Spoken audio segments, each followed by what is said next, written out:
Welcome my dear friend, स्वागत है आप सभी का एक बार फिर हमारे यूट्यूब चैनल टेक्निकल पॉइंट में। जैसा कि आप सबको पता है कि हम थर्मल इंजीनियरिंग वन के हर एक टॉपिक को कवर करते हुए आ रहे हैं और बहुत सारे टॉपिक हमने कवर कर लिए हैं और बहुत सारे करने वाले हैं। इसीलिए अगर आप हमारे चैनल पर नए आए हैं तो प्लीज़ हमारे चैनल को सब्सक्राइब कर लीजिएगा, बेल आइकन कर लीजिएगा और पे प्रेस। और आज की जो वीडियो होने वाली है किस विषय में होने वाली है, तो आज हम लेके आए हैं नया टॉपिक, नया जोश, नया जुनून। तो आज का जो टॉपिक होने वाला है वो होने वाला है ऊर्जा के स्रोत, सोर्सेज ऑफ एनर्जी। तो क्या होते हैं ऊर्जा के स्रोत? ऊर्जा क्या होती है?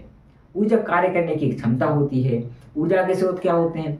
कोई भी पिंड है, कोई भी वस्तु है, कोई भी पदार्थ है, उसमें ऊर्जा निहित रहती है। तो उसकी अगर ऊर्जा को स्थानांतरित किया जा सके तो उसको बोलते हैं हम एनर्जी के सोर्सेज, मतलब ट्रांसफर किया जा सके उसकी ऊर्जा को। ना वो ऊर्जा को बनाया जा सकता है ना नष्ट किया जा सकता है, ये आपको पता है, हमें भी पता है। तो भाई ऊर्जा के स्रोत होते क्या हैं? जैसे ये पेन है, अब पेन को जलाने से या कुछ करने से हमें ऊर्जा प्राप्त होगी होगी तो इसको कहेंगे ऊर्जा का स्रोत, ठीक है ना। अगर इसमें ऊर्जा निहित है और इसकी ऊर्जा को ट्रांसफर किया जा सकता है तो इसको बोलेंगे एनर्जी सोर्स, ठीक है। तो अब पढ़ते हैं इसकी थ्योरी, इसकी डेफिनेशन क्या होती है, कितने तरह के एनर्जी सोर्स होते हैं। तो अब हम पढ़ने वाले हैं वो सब। तो शुरू करते हैं आज की फाड़ू वीडियो। सबसे पहले देखिए ऊर्जा क्या होती है। ऊर्जा को ना तो बनाया जा सकता है ना ही नष्ट किया जा सकता है, इसे एक रूप से दूसरे रूप में परिवर्तित किया जा सकता है। ऐसे पदार्थ जिनमें ऊर्जा निहित रहती है, मतलब जिनके अंदर ऊर्जा रहती है, तथा उनकी ऊर्जा को स्थानांतरित किया जा सकता है, ऊर्जा के स्रोत कहलाते हैं। क्या कहलाते हैं? ऊर्जा के स्रोत कहलाते हैं। दो तरह के हमारे मेन जो है ऊर्जा के स्रोत होते हैं। कौन कौन से होते हैं? रिन्यूएबल एनर्जी सोर्सेज और non renewable energy sources. Renewable मतलब क्या होता है? नवीनीकरण, ठीक है, जो नवीनीकरण ऊर्जा स्रोत होते हैं। नॉन रिन्यूएबल मतलब क्या होता है? जो गैर नवीनीकरण स्रोत होते हैं। अब समझते हैं कि रिन्यूएबल एनर्जी सोर्स की डेफिनेशन क्या होती है, कितने तरह के रहते हैं। तो नेक्स्ट पेज में हम पढ़ेंगे रिन्यूएबल एनर्जी सोर्स। तो मित्रों, अब हम पढ़ने वाले हैं रिन्यूएबल एनर्जी सोर्स के बारे में। क्या होते हैं रिन्यूएबल एनर्जी सोर्सेज? देखो, कुछ स्रोत ऐसे रहते हैं जो प्राकृतिक रूप में अनलिमिटेड हैं, जो नेचुरली बहुत ज़्यादा अनलिमिटेड हैं, जो खत्म होने के बाद दोबारा से रिस्टोर हो जाते हैं। उनको ही अपन क्या बोलते हैं? Renewable energy sources. तो वही डेफिनेशन यहाँ पे लिखी हुई है कि देखो, जो रिन्यूएबल एनर्जी सोर्स है उसको हिंदी में क्या बोलते हैं? नवीकरणीय ऊर्जा स्रोत। नवीकरणीय ऊर्जा स्रोत प्राकृतिक संसाधन है जो समय के साथ खुद को फिर से भर सकते हैं और समाप्त नहीं होते। ये कभी खत्म नहीं होते, समय के साथ खुद को क्या कर लेते हैं? रिस्टोर कर लेते हैं। कितने तरह के रहते हैं? Solar energy. अब आपने पता है कि सोलर एनर्जी क्या होती है। सूर्य से जो ऊर्जा प्राप्त होती है उसको अपन कन्वर्ट कर सकते हैं इलेक्ट्रिकल एनर्जी में, कर सकते हैं, अलग अलग उसका यूज कर सकते हैं, तो वो है solar energy. Wind energy.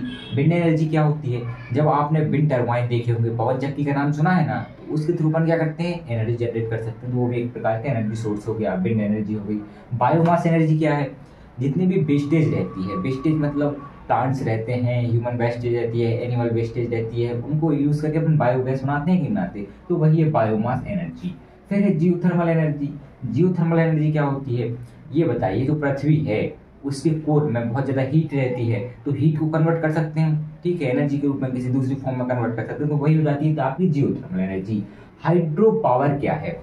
Hydro power, hydro का मतलब आप समझ चुके होंगे, हाइड्रो का मतलब है पानी से, लिक्विड से, ठीक है।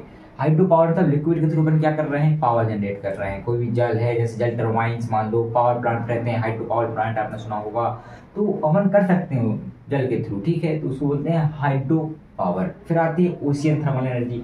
ओशियन मतलब समुद्र के थ्रू, समुद्र रहता है भाई, समुद्र में क्या है, कभी कभार आपने उबलता हुआ पानी देखा होगा, तो उसी को बोलते हैं ओशियन थर्मल एनर्जी। इसके बारे में हम डिटेल बताएंगे बाद में, जो अगली वीडियो आएगी इनकी डिटेल ही होगी। पहले इनको समझ लीजिए आप कि रिन्यूएबल क्या होते हैं, नॉन रिन्यूएबल क्या होते हैं। तो आप रिन्यूएबल एनर्जी सोर्सेज समझ चुके होंगे।